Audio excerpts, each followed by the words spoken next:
সামনে গিয়ে দাঁড়িয়ে তার পানির ওপরে নিজের ছায়া দেখে ভাবতে লাগে এটাই অন্য হাতি, শক্তিশালী হাতি। তাই বলে সে তাকে মারার জন্য নদীতে ঝাঁপ দেয় এবং হাতি ডুবে যায়। এ অনেক দিন আগের কথা। একটি বনে অনেক ধরনের পশু পাখি বসবাস করত। এই বনের রাজা ছিল সিংহ। কিন্তু সিংহ রাজা অসুস্থ হওয়ার কারণে বনের বাহিরে চিকিৎসার জন্য যায়, আর বনের পশু পাখিরা নিজের মতো করে চলাফেরা করে। সেই বনে একটি চালাক শিয়াল ছিল। সে সবসময় চাইতো নিজে রাজা হতে। এই বনে অনেক ধরনের জীবজন্তু আছে, আর রাজা সে তো অসুস্থ, বনের বাইরে চিকিৎসার জন্য গেছে। এখন তো এই বনে কোনো রাজা নেই। আমি যদি এই বনের সকল পশু পাখির কাছে এখন নিজে রাজা হওয়ার প্রস্তাব দিই, তাহলে অবশ্যই তারা রাজি হয়ে যাবে। তখন আমি শান্তি করে বসে বসে খেতে পারবো। যাই, নতুন রাজা নির্বাচনের জন্য প্রস্তাবটা সকলের কাছে দিয়ে আসি। এই বলে শিয়াল চলতে চলতে বাহিরে গেল। হাঁটতে হাঁটতে এক সময় পথে দেখা হয়ে গেল এক ভাল্লুকের সাথে। কি গো শিয়াল, এত তাড়াহুড়া করে যাচ্ছ কোথায়? আমি আসলে তোমার কাছে এসেছি। ও, আমার কাছে? তা আমার কাছে কি মনে করি? দেখো, আমরা এই বনে অনেক পশু পাখি একসাথে বসবাস করি, কিন্তু আমাদের মধ্যে কোনো একতা নেই। তাই একতা আনতে আমাদের নতুন রাজা বেছে নিতে হবে। হ্যাঁ শিয়াল ভাই, তুমি ঠিকই বলেছ। আমাদের মধ্যে একজন রাজার খুবই প্রয়োজন, কিন্তু আমাদের মধ্যে রাজাটা হবে কি? আমার মনে হয় আমি সব থেকে ভালো রাজা হতে পারবো। আমার মতো এমন শক্তিশালী একজন রাজা হিসেবে বনে খুব প্রয়োজন। দেখো ভাই, রাজা হতে হলে তীক্ষ্ণ বুদ্ধি লাগে, আর এই তীক্ষ্ণ বুদ্ধি এই বনেতে একমাত্র আমারই আছে। তুমি থাকো, আমি অন্য পশু পাখিদের সাথে কথা বলে আসি। ভাল্লুক এমনটা বললে হবে নাকি? হ্যাঁ, এই বনের আরো পশু পাখি ঠিক আমাকে রাজা হিসেবে মেনে নেবে, আর তারা সবাই চাইবে আমার মতো বুদ্ধিমান একজন রাজা হোক। যাই, অন্য পশু পাখিদের সাথে কথা বলে আসি।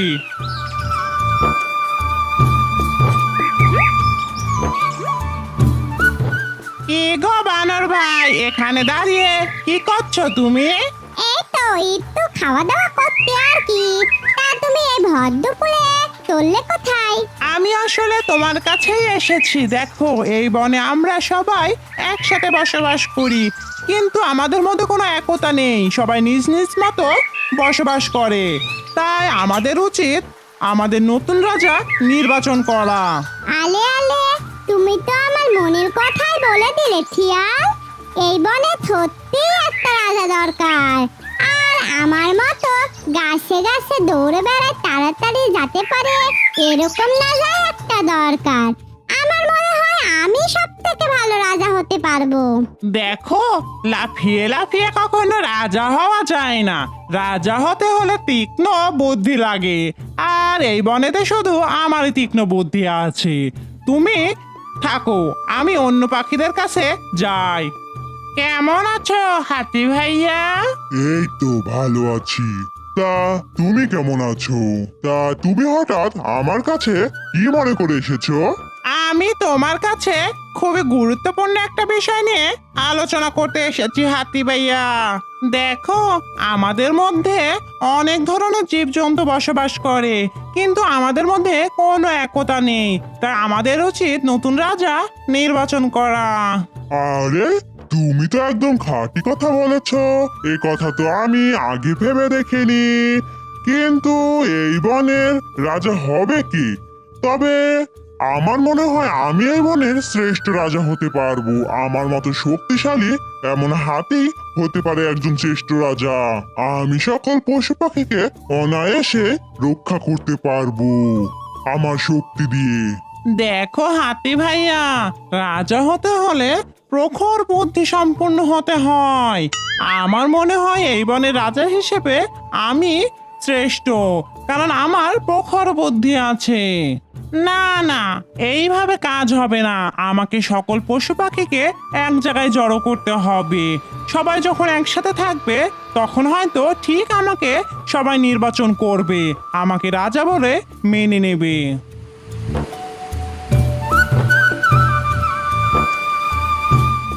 বন্ধুরা, আজকে আমরা সবাই এখানে জড়ো হয়েছি আমাদের রাজা নির্বাচনের জন্য। এতে আবার বলার কি আছে? এই বনে সবাই জানে আমি সব থেকে শক্তিশালী, তাই এই বনের রাজা হওয়া একমাত্র আমি হব। থুদু থুদু, বলো শরীর নিয়ে আর শক্তি নিয়ে রাজা হওয়া যায় না। আমাকে দেখো, আমি এক গাছ থেকে আরেক গাছে অনায়াসে লাফিয়ে লাফিয়ে যেতে পারি, আর বনের পশু পাখিদের খোঁজ খবর রাখতে পারবো। তাই এই বনের রাজা হব একমাত্র আমি। বানরের কথা শুনে সবাই একমত হলো এবং বানরকে বনের রাজা হিসেবে মেনে নিল। কিন্তু শিয়াল কিছুতেই বানরকে বনের রাজা হিসেবে মেনে নিতে পারলো না।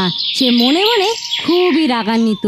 তারপরে বানর সেখান থেকে চলে যায় আর মাথায় দুষ্টু বুদ্ধিতে দুষ্টু চিন্তা ভাবতে লাগলো। না না না না, এইভাবে কাজ হবে না। বানর এই বনের রাজা হওয়ার কোনো যোগ্যতাই রাখে না। ওই বেটা বানরকে উচিত শিক্ষা দিতে হবে। আমি সকলের সামনে প্রমাণ করে দেব যে ওই বানর কোনো মতেই রাজা হওয়ার যোগ্যতা রাখে না, একমাত্র আমি যোগ্যতা রাখি। পরের দিন শিয়াল বনের মধ্যে ঘুরে বেড়াচ্ছিল।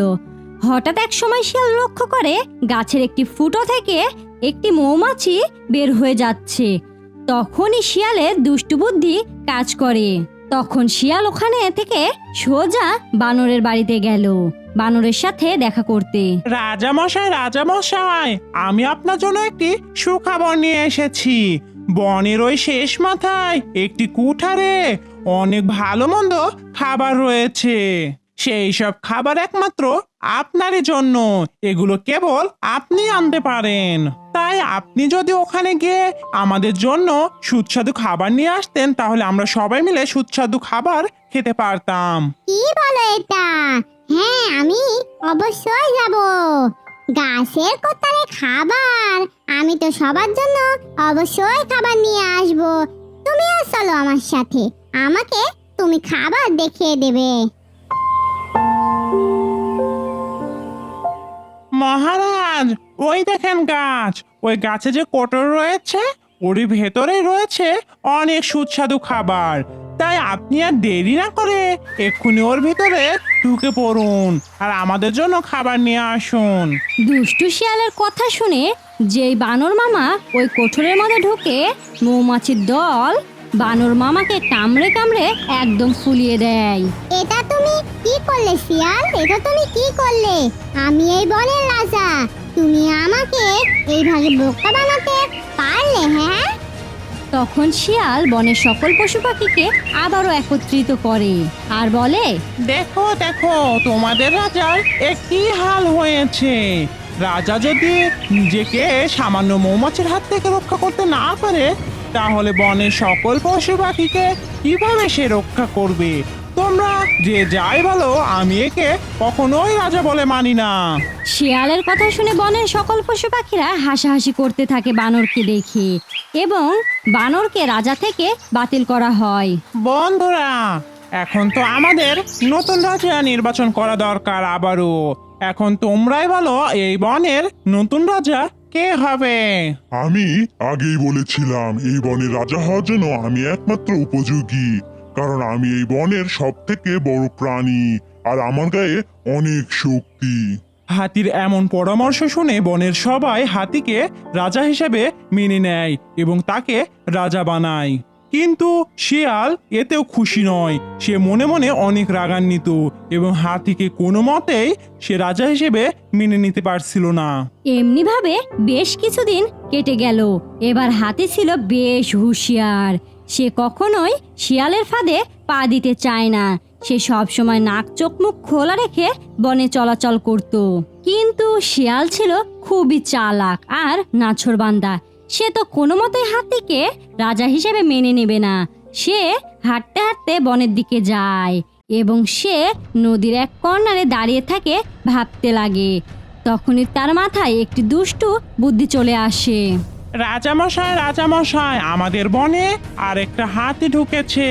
সে নিজেকে রাজা বলে দাবি করছে, আর সে ভাবছে, সে বলছে সে নাকি অনেক শক্তিশালী, আপনার থেকেও অনেক বেশি শক্তিশালী। আপনি এক্ষুনি চলেন রাজামশাই। কি বললি তুই? এই বনে আমার থেকে শক্তিশালী আর কে হতে পারে? চল তো দেখি এই বনে আমার থেকে শক্তিশালী আর কে হতে পারে। এক্ষুনি মজা দেখাচ্ছি।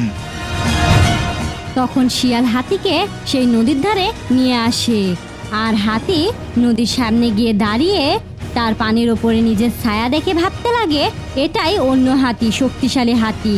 তাই বলে সে তাকে মারার জন্য নদীতে ঝাঁপ দেয় এবং হাতি ডুবে যায়। তারপরে শিয়াল আবারও বনের সকল পশু পাখিকে ডাকাডাকি শুরু করে এবং বলতে থাকে, দেখো দেখো, তোমাদের রাজার কি নাজেহাল অবস্থা।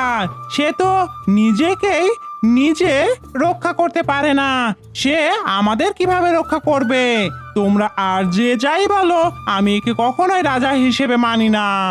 যে বোকা হাতি নিজের ছায়াকে চিনতে পারে না, সে কিভাবে আমাদেরকে রক্ষা করবে? তারপর শিয়ালের কথা মতো সবাই হাতিকে রাজা থেকে বাতিল করে এবং শিয়ালকে বনের রাজা হিসেবে সবাই মেনে নেয়।